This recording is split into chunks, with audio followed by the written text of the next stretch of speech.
Margaret and H.A. Ray's Curious George at the Parade, illustrated in the style of H.A. Ray by VPAC Interactive.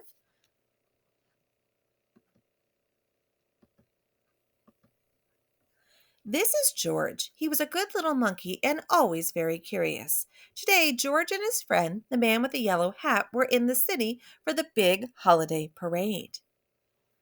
They found a place in the crowd, but an announcement had just been made. "The parade may not start for a while, George," the man said. "The wind is too strong for the big balloons. Let's go in this department store while we wait."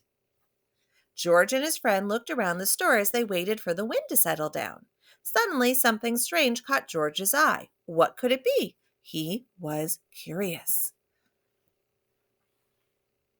But when George looked out the window, he didn't see anything strange. He saw the parade. He saw floats, clowns, and jugglers, and a band standing in straight rows. Then George thought he saw an elephant eating a treat. But when George looked out the window, he didn't see anything strange.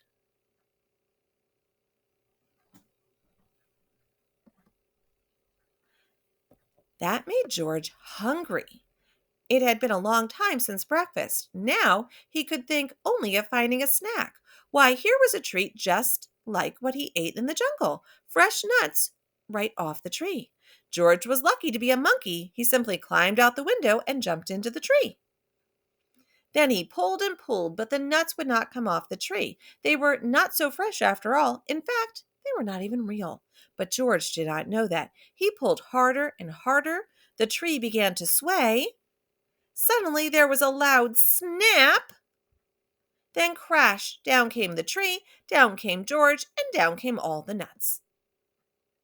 Luckily, George was not hurt, but still he did not have a snack. He raced after the nuts. He chased them around the elephant and under the clown, then in and out of the band's straight rows. "My perfect rose!" the band leader cried. "You've ruined my perfect rose!" Luckily, George was not hurt. The band leader raced after George. He chased him down the street and around the corner, but he was not quick enough. Where was George?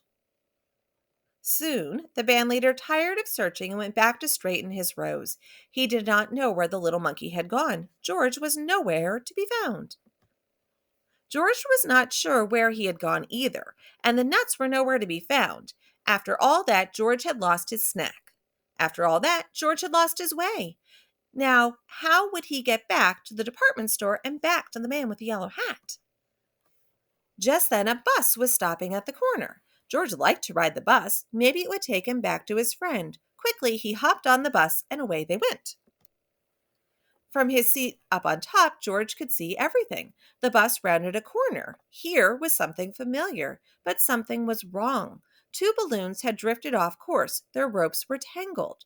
The parade helpers were trying to fix them, and a crowd gathered to watch. As the bus came to a stop, someone yelled, "Catch that monkey! He's ruined our parade." It was the band leader, and he was pointing right at George. George did not want to be caught, and there was no way for him to get down. There was only one way to go.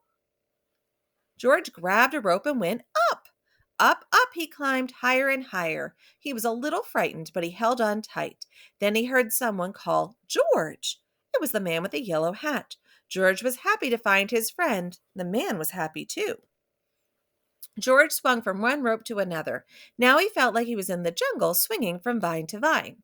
"Look," someone shouted from below, "the little monkey is fixing the balloons." Then George swung safely into the arms of the man with the yellow hat. The crowd below cheered. The ropes were no longer tangled. When George and his friend arrived back on the sidewalk, it was time to start the parade.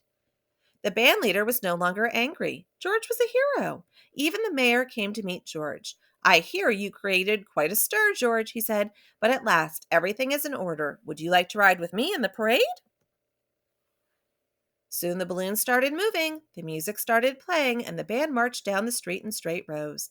And there, leading the whole parade, was Curious George.